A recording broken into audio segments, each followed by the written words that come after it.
नमस्कार दोस्तों, राम राम। ये एनबीएस का, ठीक है, एनबीएस का पेपर है। और जो एग्ज़ाम लगी थी ना, वो वैकेंसी आई थी 1700 के लगभग में, ये 1300 के लगभग में, 1377 कुछ ऐसी थी, नॉन टीचिंग की है ना, वो वाला पेपर है। एग्ज़ाम लगी थी ये मई में लगी थी, मई 2025 में, ठीक है। तो वो है ये। लेकिन इनका जो ये पेपर है ना, पहले जैसे कि ये अब जो 21 तारीख की लगी है, ये जो 21 दिसंबर को लगी है, और जो 14 दिसंबर को लगी थी ईएमआरएस की, उनका जो पेपर था रीजनिंग का, इनका एक ही है ना। तो कहने का मतलब ये है, चाहे कोई बीएस हो, चाहे एनबीएस हो, चाहे ईएमआरएस हो, इनका सिलेबस एक है, पूछने का तरीका एक है, क्वेश्चनों का प्रकार है, और वो पैटर्न है वो एक है, ठीक है। तो वो जो 21 लगी थी वो भी पेपर देख चुके हैं, पहले भी ये देख चुके हैं कुछ एक दो पेपर। अब इसकी ऑफिशियल आंसर की तो है नहीं है, लेकिन है ना, उनका जैसे कि जीके के किस प्रकार के क्वेश्चन आएंगे, कंप्यूटर के किस प्रकार के क्वेश्चन आएंगे, बेसिक आएंगे या फिर किस प्रकार से आएंगे, हिंदी व्याकरण है तो वो किस प्रकार से आएगी, तो उसी प्रकार से जो आने वाली एग्ज़ाम है उन सभी के लिए काम का है, ठीक है। देखना ज़रूरी है कि भाई इस प्रकार के पेपर आते हैं, ठीक। ओल्ड क्वेश्चन पेपरों को कभी हल्के में ना लें। ये इस प्रकार की रीजनिंग है। TIGER को कैसे लिखा जाएगा, ठीक है। बताइए इसमें क्या करें। प्रश्न चिन्ह स्थान पर क्या आ सके, इनको रोक के प्रैक्टिस कीजिए। जितनी ज़्यादा प्रैक्टिस करेंगे उतने ही ज़्यादा अच्छे नंबर आएंगे, ठीक। अर्पित ने अपनी कलाई को, ठीक है, ये इसी प्रकार था, आया था 14 तारीख को, लेकिन उसमें जैसे कि 6 थे, इसमें 7 है, सिर्फ नामों का चेंज हुआ है और कुछ नहीं है। मई 2025 का पेपर है, नॉन टीचिंग। श्रृंखला को पूर्ण करता हो, ए बी रेखा पर रखा जाता है। दिए गए चित्र के सही दर्पण प्रतिबिंब को चयन कीजिए, जो दर्पण नीचे दर्शाए अनुसार ए बी रेखा पर दर्शाया जाता है। आगे चलते हैं, ठीक है। एक कागज़ को प्रदर्शित तरीके से मोड़ा जाता है, काटा जाता है, उसे खोला जाएगा, तो ये कैसे दिखेगा, ठीक है। ये क्वेश्चन है, प्रश्न का उत्तर देने के लिए पर्याप्त है। एक परिवार में 5 सदस्य हैं, इसी प्रकार का आया था। ओ एल का भाई है, एम ओ की पत्नी है, एन एल का पिता है, पी एम का इकलौता पुत्र है, एल एन की पुत्री है, ठीक है। नियमित रूप से किताबें पढ़ने से शब्दावली में सुधार होता है। किताबों में नए शब्द होते हैं जो शब्दावली को बढ़ाने में सहायता करते हैं। रोक के कर सकते हैं आप। आगे चलते हैं, जो हिंदी है और जो जीके हैं उनको देखेंगे सही से। ये इसी प्रकार के क्वेश्चन आए थे, ठीक है, ईएमआरएस में। और ये आने वाली जो केबीएस और एनबीएस है ना, वो संयुक्त रूप से लगेगी, उनमें भी इसी प्रकार के क्वेश्चन आएंगे, इसी प्रकार की रीजनिंग आएगी। विनायक मयंक की बहन का पति है। सुजाता विनायक और रसीम की पुत्री है। नव्या रसीम की माँ है। मयंक नव्या से किस प्रकार संबंधित है, ठीक भाई, रोक के कीजिए इनको। ऑफिशियल आंसर की आई नहीं है, वरना टिक भी बता देते इसमें। सभी घोड़े बकरियां हैं, सभी बकरियां कुत्ते हैं, सभी कुत्ते खरगोश हैं, कुछ खरगोश घोड़े हैं, सभी घोड़े कुत्ते हैं।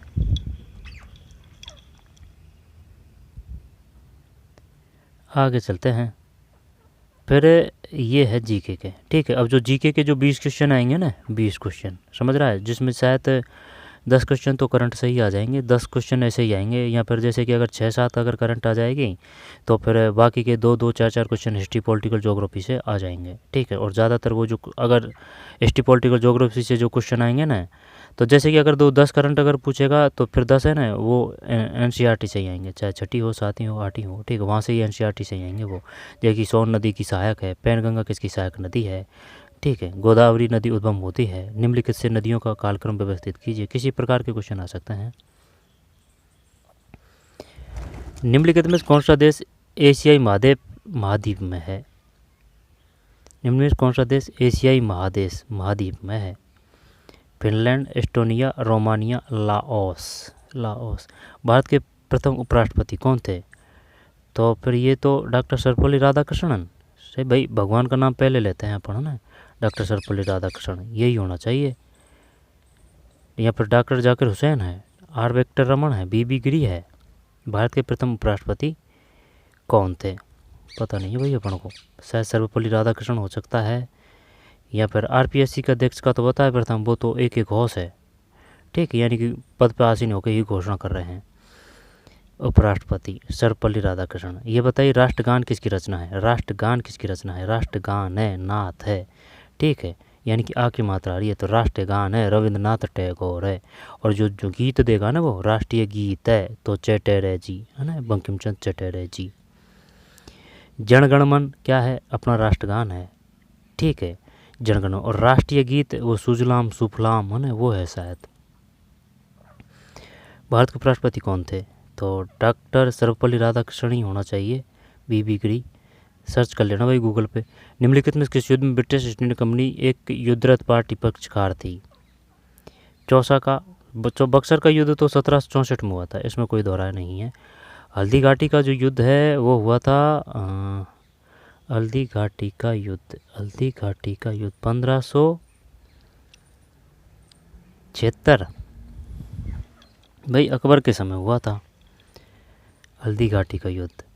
तो ये बताइए 1526 में क्या हुआ था? तो फिर 1526 भाई ये तो अपन को श्योर पता है, जैसे कि है ना वो खानवा का जो खानवा का युद्ध हुआ था वो हुआ था 1527 है। ठीक है, यानी कि जो बाबर थे, बाबर है ना, तो बाबर का युद्ध हुआ था।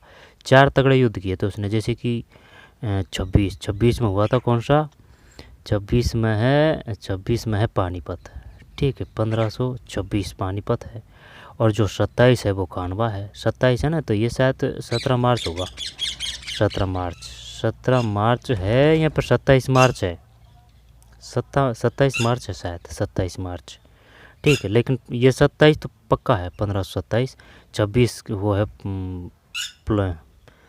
पानीपत का है ना, पानीपत का है 26। 27 खानवा का है। 28 कौन सा है? घाघरा का है या फिर कौन सा है? 29 कौन सा है? मेदिनी रायवाड़ा है।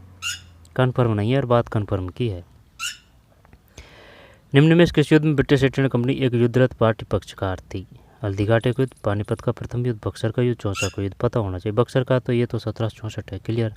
खानवा का युद्ध ये 1527 है, क्लियर। और जो पानीपत का जो प्रथम युद्ध है वो 1526 है, क्लियर। ठीक है, अब डेट में ज़रूर डिफरेंट हो सकता है। आगे चलते हैं। ईस्ट इंडिया कंपनी युद्धरत पार्टी पक्षकार थी।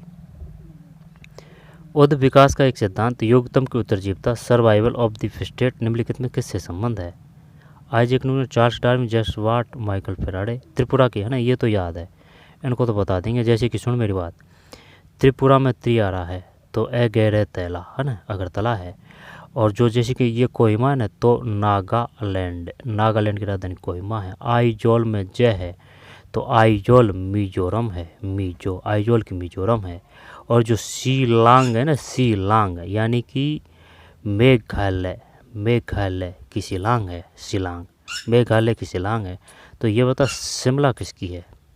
शिमला हिमाचल की है, हिमाचल की है।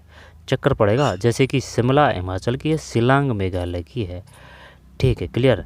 इसके बाद में जैसे कि अरुणाचल है, वो ईटानगर है। ठीक है, गंगटोक यानी सिक्किम की गंगटोक है। और जो देवभूमि उत्तराखंड है उसकी देहरादून है, देवभूमि उत्तराखंड की देहरादून है। दोबारा देख लेते हैं। अगरतला त्रिपुरा की है, कोहिमा नागालैंड की है, आइजोल की जय मिजोरम की है। इसके बाद में शिलांग है, ये मेघालय की है। ठीक है, और हिमाचल की शिमला है, मेघालय की शिलांग है, असम में से है तो दिसपुर है। त्रिपुरा का अगरतला है, असम की दिसपुर है, सिक्किम की गंगटोक है, और नागालैंड की कोहिमा है ना, नागालैंड की कोहिमा। इसके बाद में देवभूमि उत्तराखंड की देहरादून, और यूपी की कानपुर। ठीक है, और जो बेंगलुरु है वो कर्नाटक की है। केगा कहाँ है? कर्नाटक में है। और केगा कर्नाटक। कॉफ़ी सबसे ज़्यादा कहाँ है? कर्नाटक है। और जो रबड़ है वो सबसे ज़्यादा कहाँ है? रेसे रबड़, ये केरल है, रबड़ केरल है। ठीक है, इसके बाद में जो जयपुर है वो राजस्थान की है। ठीक है, गांधीनगर है वो गुजरात की है। मुंबई है वो महाराष्ट्र की है। ठीक है, मध्य प्रदेश की भोपाल है। उड़ीसा की भुवनेश्वर है, भुवनेश्वर। ठीक है, और जैसे कि अमरावती, ऐसे अमरावती, ऐसे आंध्र प्रदेश है। ठीक है, अब रही बात किसकी? इधर ऊपरी साइड, जैसे कि ये अपना प्यारा भारत है, तो केरल हो गया। केरल की वो है ना, तिरुवनंतपुरम है केरल की। ठीक है, केरल की इधर है, केरल की तिरुवनंतपुरम है। यहाँ तमिलनाडु है, तमिलनाडु की कौन सी है? तमिलनाडु की चेन्नई है। ठीक है, केरल की तिरुवनंतपुरम है। इसके बाद में कर्नाटक की बेंगलुरु है, कर्नाटक की बेंगलुरु, आंध्र प्रदेश की अमरावती है, ठीक है। इसके बाद में महाराष्ट्र की मुंबई है। इसके बाद में ये जो आंध्र प्रदेश है, आंध्र प्रदेश का तो बता दी, भुवनेश्वर की उड़ीसा है। पश्चिम बंगाल है ना, इधर पश्चिम बंगाल की कौन सी है, कलकत्ता है, ठीक। बिहार की पटना है। और कौन सा, राजस्थान की वो है जयपुर। गांधीनगर गुजरात की है, ठीक है। इसके बाद में इधर फिर कौन सा है, तो और कौन, झारखंड की इधर ये रांची है, झारखंड रांची है। छत्तीसगढ़ की रायपुर है, रायपुर छत्तीसगढ़ की रायपुर है, ठीक। झारखंड की रांची, छत्तीसगढ़ की रायपुर। और कौन सा बच रहा है, छत्तीसगढ़ की, छत्तीसगढ़ की रायपुर है। झारखंड की रांची है, रांची है ना, महेंद्र सिंह धोनी। इसके बाद में पटना बिहार हो गया। और कौन सा बचा, अरुणाचल, ईटानगर, असम, दिसपुर, मिजोरम, आइजोल, नागालैंड, कोहिमा, त्रिपुरा, अगरतला, और यही याद है। इनमें कौन सा ग्रह अपार्थिव ग्रह है, मतलब अपार्थिव ग्रह मतलब भाई, अपार्थिव ग्रह का मतलब क्या है, मंगल है, बुध है, शुक्र है, बृहस्पति है। इनमें से कौन सा ग्रह अपार्थिव ग्रह है, निम्न से कौन सा ग्रह अपार्थिव ग्रह है, मंगल, बुध और शुक्र। शायद इसमें बृहस्पति अलग लग रहा है भाई, बृहस्पति, क्योंकि जो बृहस्पति है ना, उसमें जो ये बृहस्पति उसमें वलयाकार है, वलयाकार बृहस्पति। आगे चलते हैं। फिर बंकिम चंद्र चटर्जी ने, है ना, इस प्रकार के जीके के क्वेश्चन आएंगे। बंकिम चंद्र चटर्जी ने, और 2 घंटा का पेपर है। बंकिम चंद्र चटर्जी ने राष्ट्रीय गीत वंदे मातरम की रचना में किस भाषा में की थी, तो गुजराती तो है नहीं है, बंगला करते हैं, बंगला, ठीक है, बंगला। संस्कृत तो नहीं है भाई, संस्कृत तो नहीं है ना, बंगला ही करते हैं। फिर वर्ष 2022 में निम्न किस कंपनी प्रतिष्ठान एयर इंडिया का अधिग्रहण किया,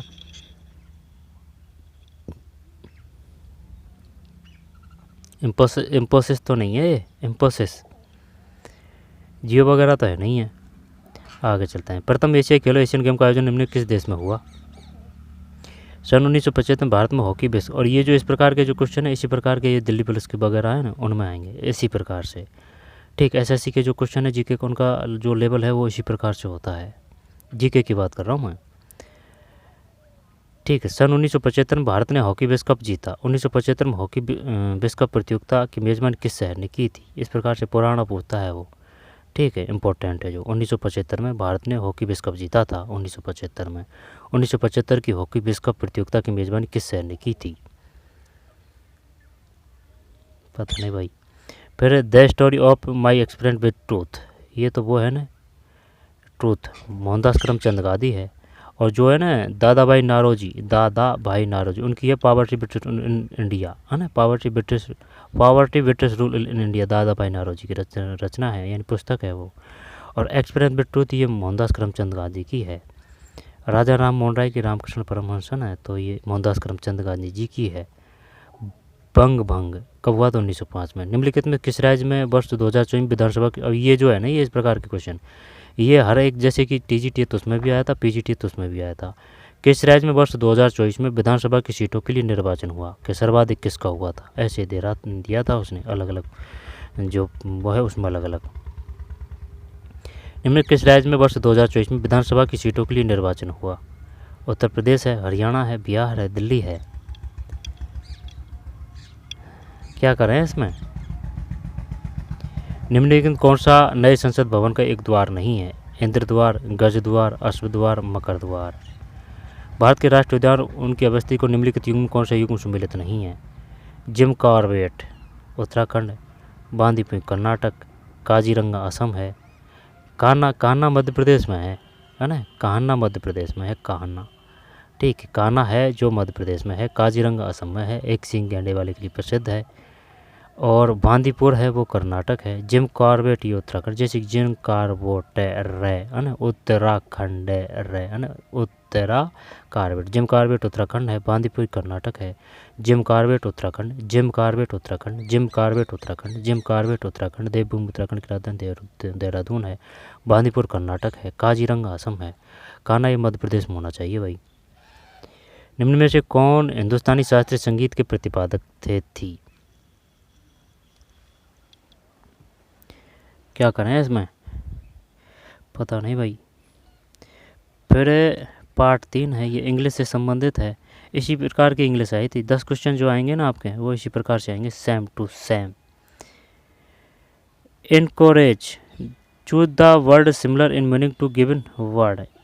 ये कह रहा है choose the word similar in meaning to the given word, यानी कि पर्यायवाची पूछ रहा है भाई। ये इग्नोरेंजन है, इससे संबंधित कौन सा सही है। तो इनकरेज है ना, इनकोरेज है। तो फिर ये meaning similar is meaning, similar in meaning. तो इंगेज, इंस्पायर, ग्रांट तो नहीं है लगा रहा है। और ये कौन सा है, ग्रीट। इनकरेज, इंगेज कर दें क्या इसमें, ये मिल रहा है इस प्रकार से ही, इंगेज। भाई अगर अर्थवर्थ नहीं आ रहा है तो इस प्रकार से तो थोड़ा बहुत आइडिया तो लग जाता है। इनकरेज तो इंगेज, इंस्पायर, ग्रांट और ग्रीट। चल एक करते हैं इसमें ना, होगा कुछ होगा जो। फिर आइडेंटिफाई द क्लेश अंडरलाइन, लेकिन ध्यान देना भाई इस बार 1/3 है, लेकिन प्रैक्टिस जरूर करनी है, तो ये 1/3 कम हो जाएगी आपकी। आइडेंटिफाई द क्लेश of the underline part of A given sentence. The motor was happy when the child come back home. अब ये जो अंडरलाइन है इसमें बताना है ये क्या है। देख, नाउन तो बोलते हैं संज्ञा को, एडवर्ब बोलते हैं सहायक क्रिया को। वर्ब मतलब क्रिया, एडवर्ब मतलब सहायक क्रिया, प्रिंसिपल मतलब सिद्धांत, एडजेक्टिव मतलब ये बोल रहा है विशेषण की एडजेक्टिव। दोबारा से लेते हैं। आइडेंटिटी ऑफ द क्लेश the underlined part of the given sentence, the mother was happy. अगर आप पे हिंदी ये इंग्लिश अगर व्याकरण नहीं आ रही है ना, तो इसका सीधा और मोटा सा जुगाड़ ये है। अगर जैसे कि आप पे अगर ये जो हिंदी कर दी ना आपकी सही रूप से, अगर इसकी यहाँ पे कुछ जरा सी भी अगर हिंदी आ गई ना, तो आप इसको लगभग में हिंदी व्याकरण के माध्यम से कर सकते हैं इस क्वेश्चन को। ठीक है, ऐसे नहीं है ज़्यादा, अगर नियम याद भी नहीं हो तो आप मोटा मोटी अगर इसकी हिंदी अगर आ गई आप पे, तो आप इसको कर सकते हैं हिंदी व्याकरण के माध्यम से। द मदर वाज हैप्पी है ना, यानी कि खुश है। वाज मतलब वाज पर लगा दिया तो ये इतिहास हो गया है, ठीक है, भूतकाल हो चुका है। The mother was happy when the child come back home, यानी कि जब बच्चे घर आते हैं तो माँ खुश होती है। तो हैप्पी को पकड़ना है भाई। तो ये क्या करें इसमें, नाउन तो संज्ञा तो है नहीं है इसमें, बिल्कुल संज्ञा नहीं है। प्रिंसिपल भी ये तो नहीं आएगा, सिद्धांत की बात कहाँ करा है। The mother was happy when the child come back home, खुश होती है ना। अपन को ये द मदर वाज हैप्पी के बताना है। हैप्पी यानी कि खुशी तो फिर adverb, the mother was adjective है या फिर एडवर्ब है, adverb. The mother was happy, ये कि खुश होना। नाउन तो है नहीं है संज्ञा, प्रिंसिपल शायद नहीं है, फिर या तो एडवर्ब है या एडजेक्टिव है, यानी कि एडजेक्टिव यानी कि क्रिया विशेषण। एडजेक्टिव मतलब क्रिया विशेषण, तो फिर एडवर्ब, नाउन, प्रिंसिपल, एडजेक्टिव हो सकता है भाई इसमें ना, adjective. Choose the word opposite meaning in the given word, ये बिलोम शब्द की बात कर रहा है, अपोजिट। तो लिविटेड है ना, आता तो है नहीं अपन पे, ELEVATD, इलिविटेड। तो इरिटेड, मीनिंगली, सुकैन और इलिमिटेड। तो शायद है ना ये इसका तो यही हो जाएगा, इलिमिटेड है ना, ये शायद 4 हो सकता है, सुकून, मंगोल और इरिटेड। इलिमिटेड का एलिमिनेटेड, क्या पता भाई। Ronaldo like to score goal is very match, तो लाइक क्या है, लाइक नाउन है, वर्ब है, कंजक्शन है, इंटरजेक्शन है, लाइक। रोनाल्डो लाइक, तो ये जो है ना इसका आंसर भी ऐसे नहीं है कि इसी चीज़ से आधार से, ये जो सभ्या को आपको देखना पड़ेगा तब जाके कि भाई इसमें ये क्या बताना चाह रहा है। नाउन है, वर्ब है, लाइक, वर्ब यानी क्रिया, लाइक क्रिया तो नहीं है भाई। पसंद की बात आ रहा है ना, तो पसंद सीधी बात है, या तो नाउन आएगी या कंजक्शन है या फिर इंटरजेक्शन, देख लेना भाई। फिर type the given sentence, permissive one made a need to buy keep it. अब ये जो है ना एक्सक्लेमेटरी, इसको बोलते हैं विस्मयोद्दीपक, एक्समिलिटी, ये जो एक्समिलिटी, ई एक्स आ रहा है ना, एक्समिलिटी, यानी कि ये विषमवादी वाक्य है। असर्टिव मतलब ये सकारात्मक वाक्य होते हैं, यानी कि साधारण वाक्य होते हैं असर्टिव। इंट्रोगेटिव का मतलब है जैसे कि आप इंटर होके और प्रश्न कर रहे हैं, तो ये प्रश्नवाचक वाक्य है। इंट्रोगेटिव प्रश्नवाचक है। एक्सक्लेटिव विषमवादी वाक्य है। असर्टिव ये जो वो हैं सकारात्मक वाक्य। ठीक, यहाँ पर साधारण बोल सकते हैं। फिर इम्परेटिव है ना, इम्परेटिव ये दोनों है ना, ये इम्परेटिव और ये असर्टिव, इनमें थोड़ा बहुत ही अंतर होता है। ठीक है। इंट्रोगेटिव तो ये तो हो गया प्रश्नवाचक, ये हो गया विषमवादी वाक्य, और ये जो है असर्टिव ये शायद साधारण वाक्य हो सकता है। इम्परेटिव, जब choose the option B correctly identifies the type of given sentence, promissive one made need to be kept promises. अगर वो जो व्याकरण वो होती ना क्या आंसर की, तो अच्छा आनंद आता। ठीक है, जैसे कि साथ के साथ अगर वो समस्या का समाधान हो जाए ना, तो वो सबसे बेस्ट होता है। चलिए भाई व्याकरण देखते हैं। निम्न में भाववाचक संज्ञा वाला शब्द है भाववाचक। मनुष्य, जैसे कि बूढ़ापा है, उदाहरण देता हूँ, बूढ़ापा है, बूढ़ापा भाववाचक संज्ञा है। मनुष्य, रमेश, सच्चाई, कामधेनु, तो सच्चाई है इसमें, तो ना कोई दिक्कत नहीं है, सच्चाई है। फिर छत्तीसगढ़ी, निम्नलिखित में किस वर्ग की बोली है? छत्तीसगढ़ी। जब छत्तीसगढ़ी पूर्वी हिंदी, राजस्थानी बिल्कुल नहीं है, पश्चिम हिंदी है नहीं है, बिहारी। जब जैसे कि अपना ये प्यारा भारत है, तो फिर पूर्वी है ना, तो पूर्वी हिंदी कर देते हैं। ठीक, छत्तीसगढ़ी, बिहारी तो नहीं आएगा। निम्न में स्त्री का पर्यायवाची नहीं है, तो स्त्री का ये पहले भी आया था, अब भी आया है। ठीक है, ये इसी प्रकार से आया था स्त्री, और एक जगह भारिया भी दे रखा होगा इसने, भारिया नहीं दे रखा, भारिया का पूछा था उसने, बताइए भारिया किसका पर्यायवाची है। तो जैसे कि निम्नलिखित शब्दों में स्त्री का पर्यायवाची नहीं है, स्त्री को ही देखना है ना, जैसे कि स्त्री और पत्नी अलग अलग पर्यायवाची हैं, पत्नी के और स्त्री के। नारी है, ठीक है साहब, नारी, वुमेन। फिर तारा, ललना और कांता नहीं है। अब नारी का तो पता है, कांता भी ठीक लग रहा है, ललना और दारा, दारा। शानदार क्वेश्चन है ना। स्त्री का पर्यायवाची नहीं है, नारी है। अब जैसे कि वो पूछेगा भारिया क्या है, किसका है? भारिया पत्नी का है। ठीक, स्त्री का। कांता नारी मान लेते हैं। ललना और दारा ये समझ से परे है भाई, ललना और दारा पता नहीं है। वैसे आंसर की आ जाएगी तब इनको देख देंगे, कोई दिक्कत नहीं है। और क्या पता भाई आ भी की होगी, तो मिली तो है नहीं आंसर की, देखी थी। मैं सप्ताह में एक बार रेलगाड़ी पर यात्रा करता हूँ। शब्द में अशुद्धि है, मैं सप्ताह में, क्योंकि दो बेर आ रहे हैं ना। सप्ताह में, मैं सप्ताह में एक बार रेलगाड़ी पर यात्रा करता हूँ, कौन सी अशुद्धि है इसमें? मैं सप्ताह में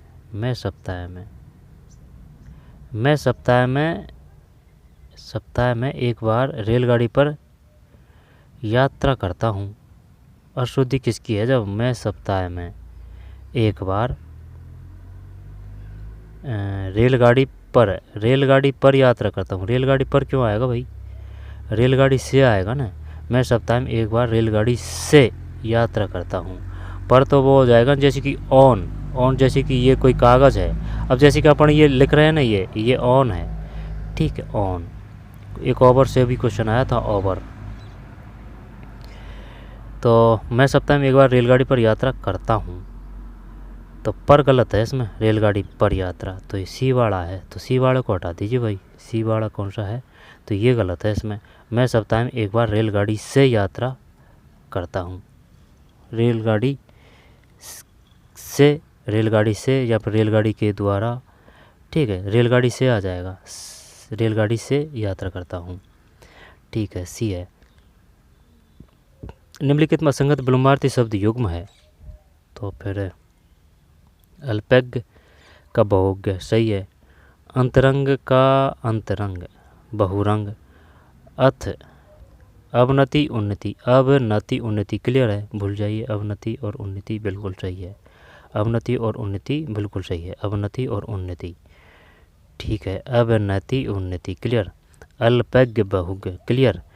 अंतरंग बहुरंग, अंतरंग बहुरंग, अंतरंग बहिरंग, बही आएगा भाई, समझ रहा है ना। अंतरंग और बहिरंग यानी कि ये अंदर की बात कर रहा है तो फिर बहिरंग आएगा, बहुरंग नहीं आएगा, है ना, यही गलत है। अथ, अथ और इति, अंतरंग बहुरंग, अंतरंग बहुरंग, क्या करें इसमें, ये सही है, ये सही है। अथ का इति, इति, इति मतलब होता है समाप्ति, है ना, क्लियर। अब जो इति का मतलब समाप्ति है तो अथ का मतलब क्या, प्रारंभ है। अथ का इति, अथ का इति, ये तो सही है। अंतरंग का बहिरंग आएगा, बहुरंग नहीं आएगा, बहिरंग। आई बात समझ में, बहिरंग यही है इसमें। निम्नलिखित में सकर्मक क्रिया, सकर्मक क्रिया वाला वाक्य है, सकर्मक आ गई भाई, तो सकर्मक क्रिया वाला वाक्य है। रमेश जाता है, रमेश आता है, सकर्मक क्रिया। तो ना सुनो मेरी बात, अब जैसे कि ये जो दे रहा है ना छोटा रूप, ये जो छोटा रूप होते हैं ना, ये किसका है, अकर्मक का है। अकर्मक की क्या पहचान होती है, अकर्मक की पहचान ये होती है कि भाई एक तो वो छोटे शब्द होंगे, ठीक, और जो दूसरी बात है आप जिसमें उसमें प्रश्नवाचक चिन्ह प्रयोग करेंगे ना, जैसे कि भाई रमेश जाता है तो भाई कौन जाता है, इस प्रकार से नहीं है, जैसे कि कौन आपको सही प्रयोग करना है तभी वो है। जैसे कि मोहन टीवी देखने जा रहा है, तो बताइए कौन टीवी देखने जा रहा है, तो भाई मोहन आ गया अनुसार। अब जैसे कि कौन जाता है, तो अब ये इस प्रकार से सही शुद्ध रूप से नहीं आ रहा है, और जो आंसर सही नहीं आ रहा है तो उसका मतलब वो अकर्मक है उसमें, और डायरेक्टली आंसर आ रहा है तो उसका मतलब वो सकर्मक है। आइडियन बात समझ में, ओटा सोटा हो सकता है इसमें, ध्यान देना भाई। सकर्मक यानी कि ये रमेश आता है और रमेश जाता है, ये किसके उदाहरण हैं, ये अकर्मक के उदाहरण हैं। अकर्मक, अकर्मक की पहचान ज़्यादातर ये छोटे अक्षर मिलेंगे, ठीक। एक तो तरीका ये है, एक जैसे कि आप प्रश्नवाचक चिन्ह करके देख लीजिए, एक यहाँ पर जैसे कि भाई अगर कर्म है तो सकर्मक, अगर कर्म नहीं है तो फिर अकर्मक, ठीक है। बच्चा रो रहा है, कुली सामान उठाता है, तो ये रमेश आता है, रमेश जाता है, बच्चा रो रहा है, कुली सामान उठाता है। तो अब पूछ रहे हैं अपन कौन उठाता है सामान, तो स्पष्ट मारा है ना, कुली। तो इस प्रकार से स्पष्ट में सही आंसर आए ना तो उसका मतलब है उसमें कौन सी है, सकर्मक क्रिया है, सकर्मक यानी कि कर्म है उसमें, अकर्मक यानी कि कर्म नहीं है उसमें। इंग्लिश में क्या बोलेंगे इसको, इंग्लिश में बोलेंगे इसको एक्टिव वॉइस, है ना, यानी कि एक्टिव है, एक्टिव वॉइस, पैसिव वॉइस, ठीक है, यानी कि अकर्मक। तो रमेश आता है, रमेश जाता है, ये किस प्रकार के उदाहरण हैं, ये अकर्मक के हैं, अकर्मक के हैं। पहचान क्या है, प्रश्नवाचक का जब प्रयोग करेंगे ना तो वो डायरेक्ट आंसर नहीं आता है, ठीक है। तो रमेश जाता है अकर्मक, रमेश जाता है, रमेश जाता है अकर्मक, रमेश आता है अकर्मक, बच्चा रो रहा है अकर्मक, कुलीन सामान उठाता है, यही होना चाहिए भाई, सकर्मक क्रिया वाला वाक्य है। यह कोई नया नियम नहीं है, वाक्य का रेखांकित शब्द है, यह है कोई, यह निश्चित हो गया ना, यह है निश्चयवाचक सर्वनाम है, नाम से ही पता चल रहा है। वैसे निजवाचक प्रश्नवाचक में प्रश्न आएगा, अनिश्चयवाचक में निश्चय आएगा, निश्चयवाचक यह है ना, तो फिक्स यह है।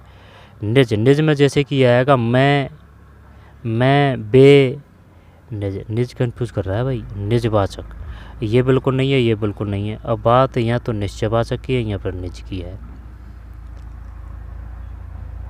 यह है, ये तो क्लियर है निश्चय, ठीक है, ये तो कर दिया। लेकिन ये निजवाचक किसको बोलते हैं कि मैं कल जयपुर जाऊंगा, मैं क्या है, तो फिर मैं शायद ये निजवाचक ही है क्या, मैं, तो ये है, ये होना चाहिए वैसे में निजवाचक सर्वनाम।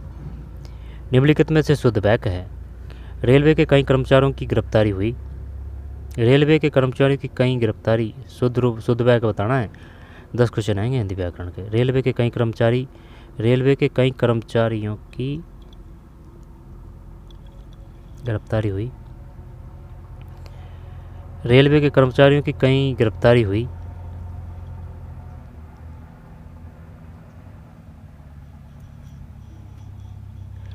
कई रेलवे के कर्मचारियों की गिरफ्तारी हुई, गिरफ्तारी के कई रेलवे, है ना, ये सब गलत है। रेलवे के कर्मचारियों की, रेलवे के कई कर्मचारियों की, रेलवे के कई कर्मचारियों की गिरफ्तारी हुई, ये सही लग रहा है। रेलवे के कर्मचारियों की कई गिरफ्तारी हुई, रेलवे के कई कर्मचारियों की, कई रेलवे के कर्मचारियों की, कई रेलवे के, नहीं ये गलत है। गिरफ्तारी कई रेलवे, नहीं, रेलवे के कई कर्मचारी की गिरफ्तारी हुई, यही सही है। फे वर्ण निम्नलिखित में किस वर्ग का है? फे, बोल के देख लीजिए। फे फे फे फे, वोट जरूर आ रहे हैं, होस्ट कर देते हैं। ठीक है, जैसे कि ये अपने दांत है। ठीक है, दांत के जस्ट बाद में कौन सा आएगा, बताइए कौन सा है? मूर्धा आएगा, मूर्धा। ताड़ुआ मतलब ताड़ुआ है तो वो अंदर की बात है, और जो कंठ है भी और भी अंदर की बात है। आई बात समझ में? फे, तो फे में ओष्ट है, सही है। फिर निम्नलिखित वाक्य के रेखांकित अंश में समास है, ये तो वो हो जाएगा ना, यथा अव्यय भाव है इसमें। तो तत्पुरुष में है, जैसे कर्ता ने कर्म को कर्ण से द्वारा संप्रदान के लिए अधिकरण में पर भी संबोधन ही रहे हो। ठीक है, संबोधन हरे हो, अधिकरण में पर भी संबोधन, संबंध में ये भी आता है काके की रारेरी संबंध में।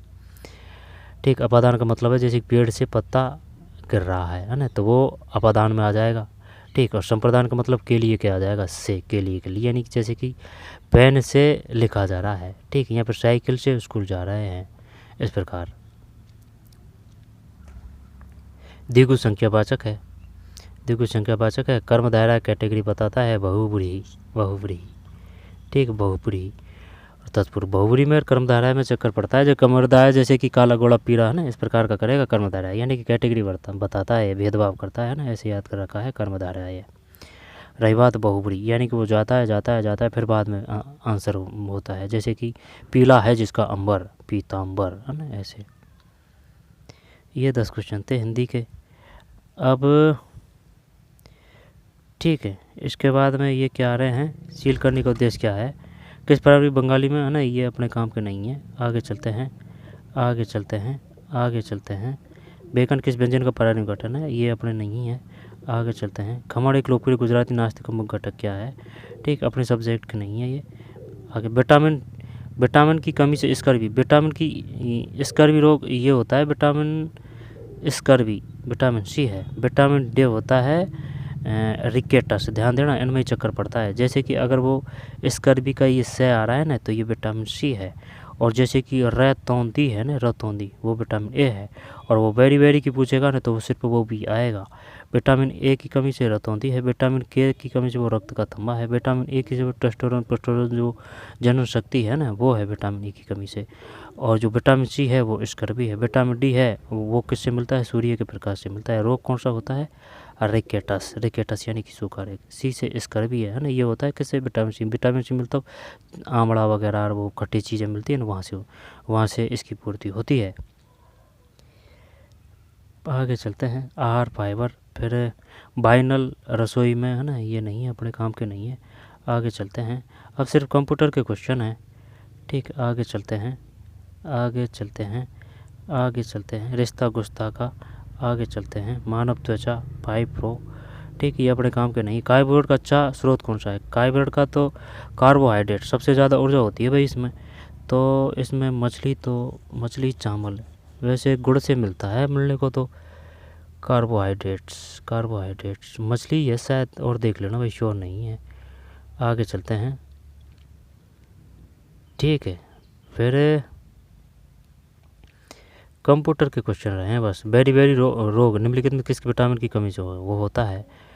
तो वेरी वेरी विटामिन B12 कर देता है, vitamin B12। Very very vitamin B12 करेगा या फिर B1 करेगा? इसने फंसा दिया भाई, B12 वेरी वेरी, ये तो पता है विटामिन बी है, तो विटामिन B1 या फिर विटामिन B12 ही कर, पता नहीं भाई है ना। चल छोड़, आगे चलते हैं। KOIT किस देश में है? मुबारक। आर्म किस प्रकार सेवन सीमित करता है? गर्म। फिर आगे इनमें से कौन सी सब है ना, ये काम के नहीं है। फिर आगे चलते हैं, बिस्क निम्नलिखित सब्जियों, आलू में कौन सा तत्व है? तो ये थे, ठीक है, ये क्वेश्चन थे। आई बस में कंप्यूटर के जो क्वेश्चन थे वो किधर गए भाई? इसमें कंप्यूटर के और क्वेश्चन आए होंगे 10 क्वेश्चन। छत्तीसगढ़ी, इंग्लिश है, फिर ये जीके है, ठीक है। जीके के बाद में ये रीजनिंग है। कंप्यूटर के क्वेश्चन नहीं है भाई इसमें, ठीक, कंप्यूटर क्वेश्चन नहीं है। तो कोई ना, मिलते हैं कोई और पेपर में, ठीक है, धन्यवाद।